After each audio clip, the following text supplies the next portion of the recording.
Ya, kita semua sudah tahu bahwa DPR dan DPRD sudah dilantik. Namun ada beberapa DPRD ataupun DPR yang sangat menarik untuk dibahas karena ada beberapa DPRD setelah dia dilantik malah kasusnya muncul ke permukaan, dan ada satu DPR dia belum dilantik lalu kasusnya muncul ke permukaan dan dia dipecat oleh partainya. Kita bahas satu-satu ya. Ada 3 kasus yang ingin saya bahas. Yang pertama, kasus DPRD di Singkawang. Ya, ini sangat miris sebenarnya. Ini sangat menyedihkan. Kenapa saya bilang menyedihkan? Karena DPRD ini, dia sudah dilantik, dan setelah dia dilantik, kasusnya muncul ke permukaan, dan kasusnya adalah pada bulan Juli tahun 2024, bulan Juli yang lalu, dia melakukan pencabulan kepada seorang anak yang berusia 13 tahun. Bayangkan, berusia 13 tahun. Dan dia sudah resmi jadi DPRD.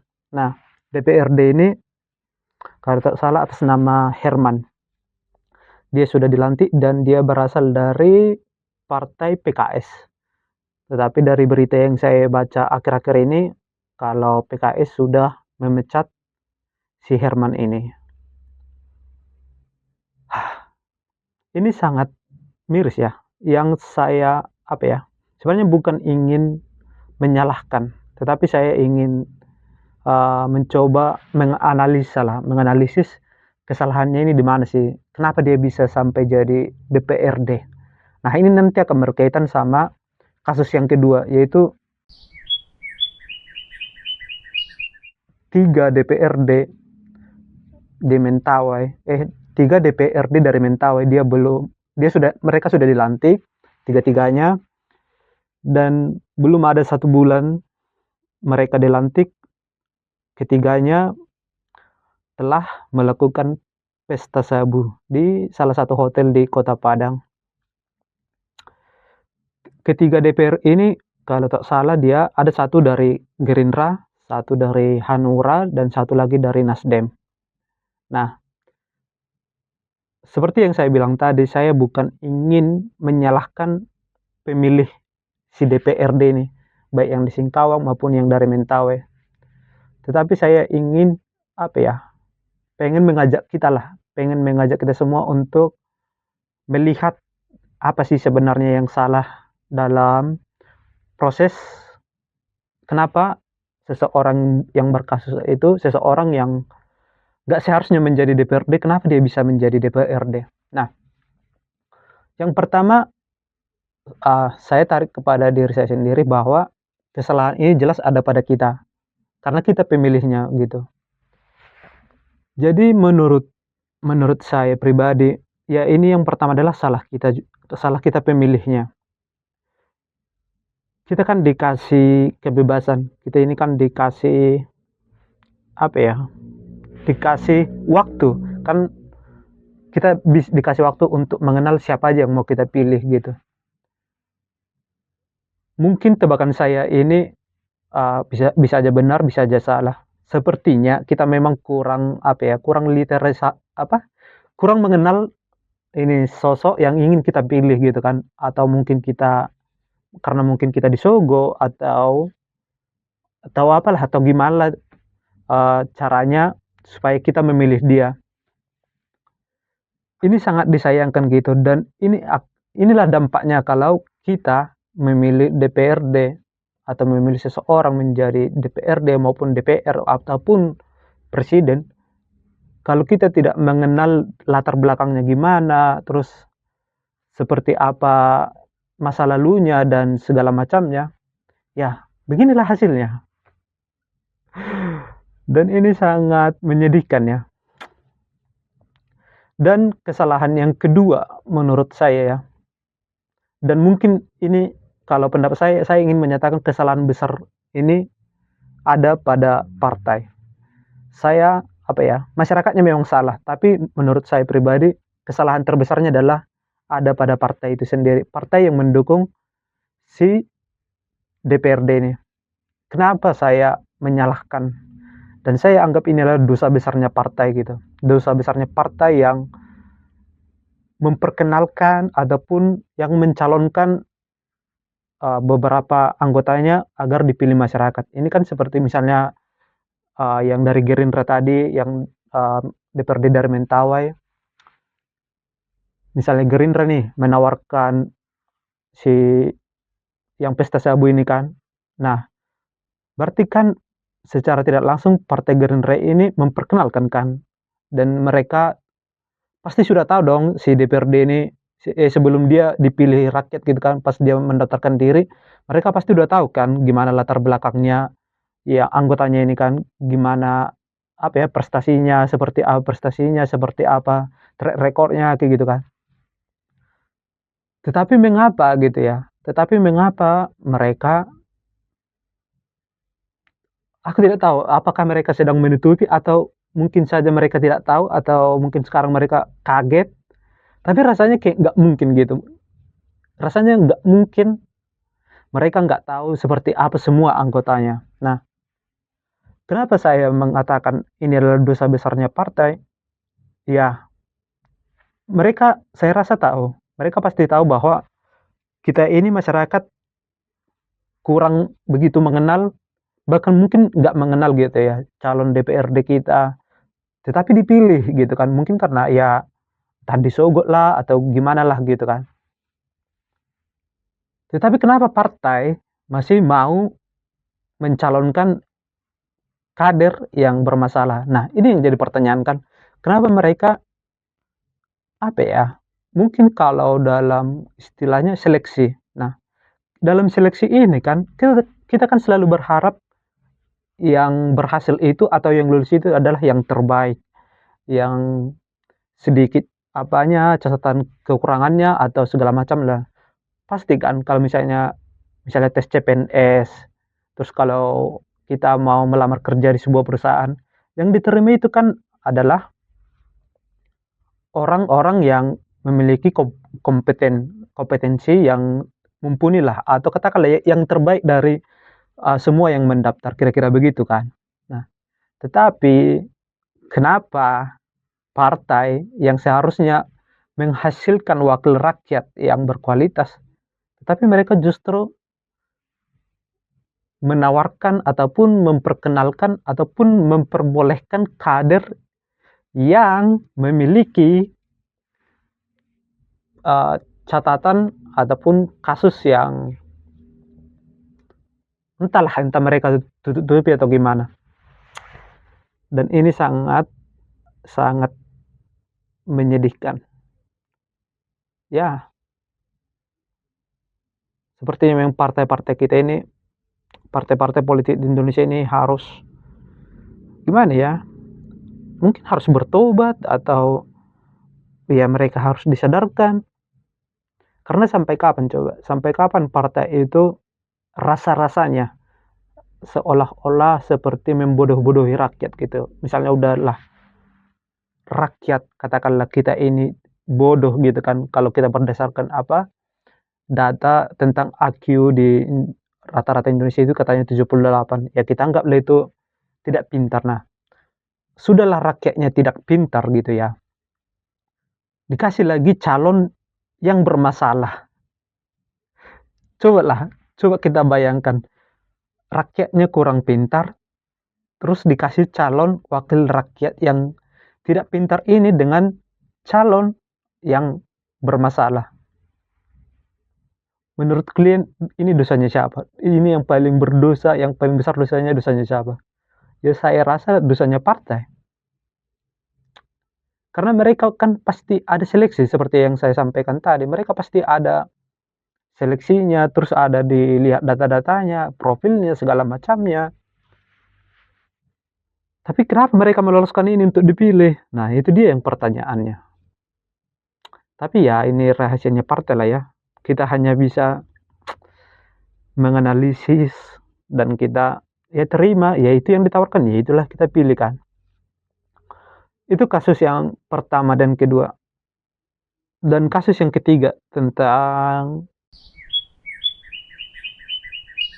kasus DPR, dia belum dilantik, dia dari PDIP, kalau tidak salah dia dari Provinsi Banten, seharusnya dia kemarin itu harusnya sudah dilantik di DPR untuk Senayan, tetapi dia tidak dilantik karena dipecat partainya kira-kira 2 minggu yang lalu atau seminggu yang lalu lah.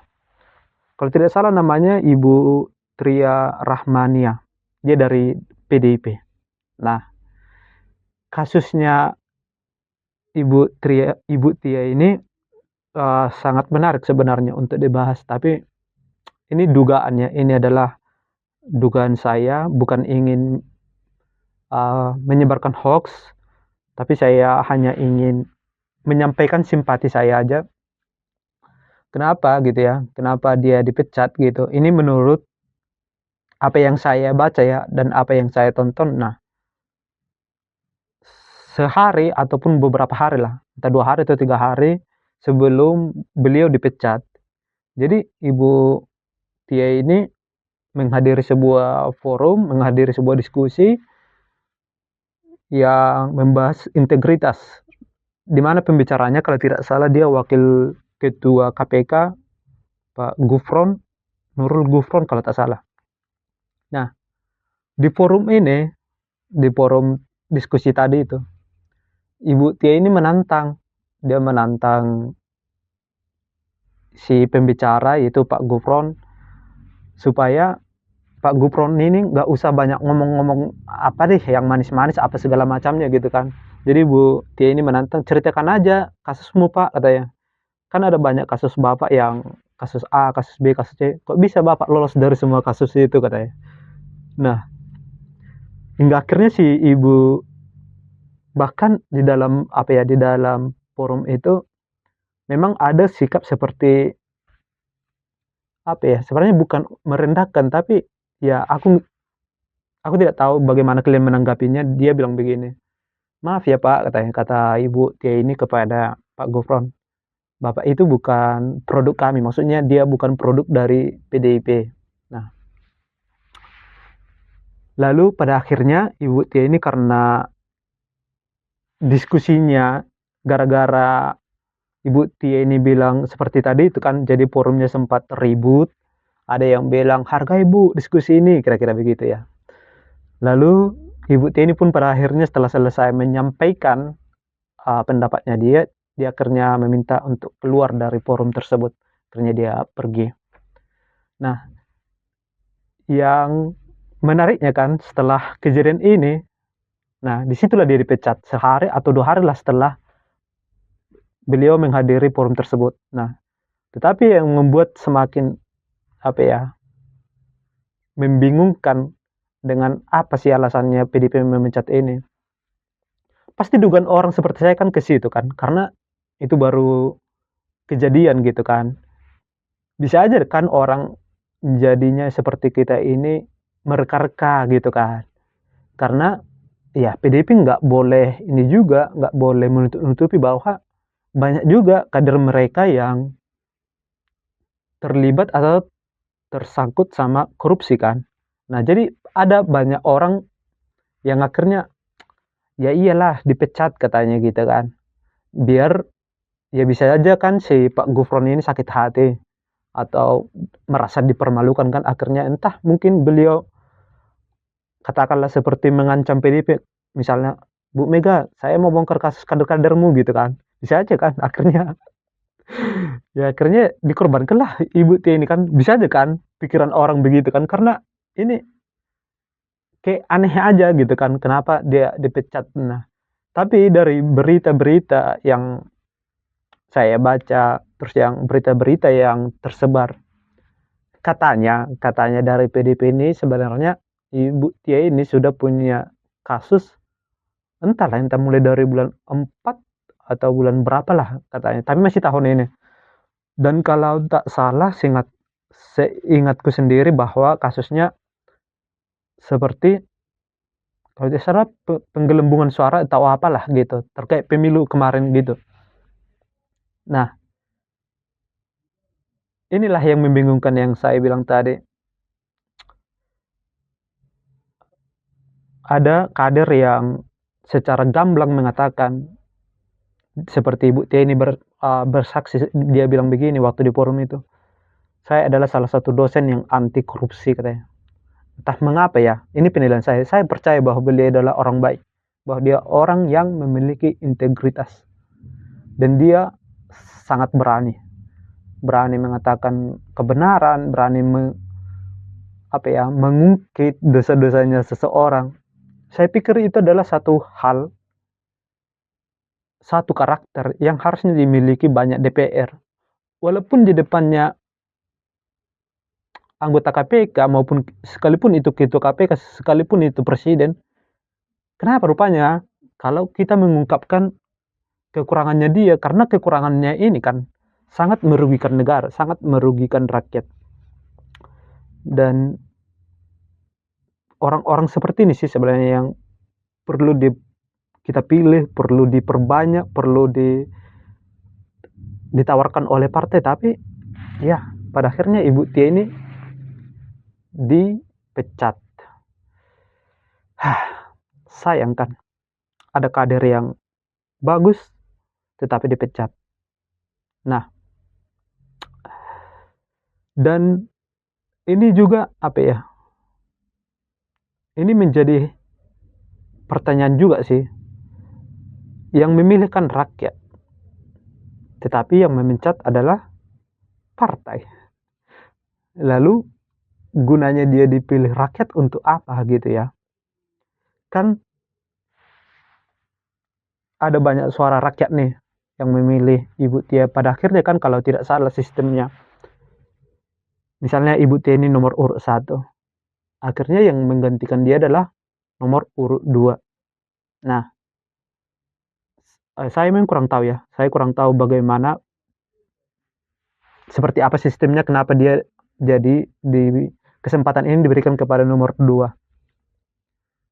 Yang ingin saya yang ingin saya tanyakan ataupun yang membingungkan saya, nah yang nomor urut 2 ini kan nggak dikenal gitu ya. Nomor urut 2 ini penggantinya Ibu Tia ini kan nggak dikenal oleh orang-orang yang memilih Ibu Tia gitu kan. Tetapi kenapa jadi suara Ibu Tia ini diberikan kepada nomor urut 2? Padahal yang pemilihnya Ibu Tia ini nggak tahu siapa ini nomor urut 2. Nah, jadi yang saya ingin bahas itu, yang ingin saya perdalam itu kan, betapa pentingnya sebenarnya suara rakyat gitu ya. Betapa pentingnya suara rakyat. Bisa jadi kita salah memilih, bisa aja disalahgunakan oleh partai. Tetapi ya ini menjadi sebuah perenungan bagi saya. Apakah ini cocok sistemnya kalau ada misalnya seperti kasus Ibu Tia terus dilempar kepada nomor 2, sementara nomor urut 2 ini tidak kita kenal misalnya? Apakah kalian setuju? Itu maksud saya. Apakah kalian setuju suara kalian, misalnya anggaplah kita ini pemilihnya Ibu Tia, terus jadi disumbangkan kepada nomor urut 2 yang tidak kita kenal? Apakah kalian mau? Nah, itu yang menjadi perenungan bagi saya. Dan lagi-lagi saya akan, misalnya kalau dikasih kesempatan ini kepada nomor urut 2, terus nomor urut 2 ini pun kerjanya nggak becus, ya lagi-lagi saya akan menyalahkan partai. Iya, ini sangat disayangkan kan. Dan kita wajar kurasa kalau kita jadinya menyalahkan partai. Misalnya nih, pengganti Ibu Tia, terus entah punya kasus atau apa nanti, terus ya jadi jelek gitulah. Ya kita wajar kalau kita menyalahkan partai. Berarti partai ini ya nggak becus gitu kan, nggak bagus lah, nggak bagus lah dalam pengkaderan mereka. Kenapa? Kader-kader yang bermasalah yang mereka tawarkan. Ya itulah yang ingin saya bahas, dan ini cukup meresahkan saya beberapa hari ini karena ada DPRD yang belum sebulan dilantik, terus pesta sabu, terus ada DPRD yang menang Padahal bulan 7 lalu dia ada kasus pencabulan, tapi kok bisa sih ini menang gitu kan. Itu kayak gitu, kayak gemas gitu kan. Gemasnya bukan artian dalam positif gitu ya, tapi gemes sekali. Kok bisa sih orang-orang seperti ini gitu kan? Kok bisa orang-orang seperti ini bisa menduduki kursi DPRD gitu? Dan kok bisa sih gitu kan? Jadi pertanyaannya lagi, kok bisa sih ini ditawarkan oleh partai-partai gitu kan? Apakah mereka nggak tahu, sama sekali nggak tahu, apakah mereka sengaja menutup-nutupi, atau mereka pikir mungkin kita ini sangat bodoh gitu kan, sehingga ya udahlah, yang penting nanti pasti dipilih tuh, kira-kira mungkin gitu kan. Rakyat itu kan nggak mau tahu gitu. Dan ini sangat menyedihkan loh. Itu sih yang sangat mengganggu pikiran saya, karena arahnya, ini menurut pandangan saya, arahnya perpolitikan kita saat ini sangat berantakan.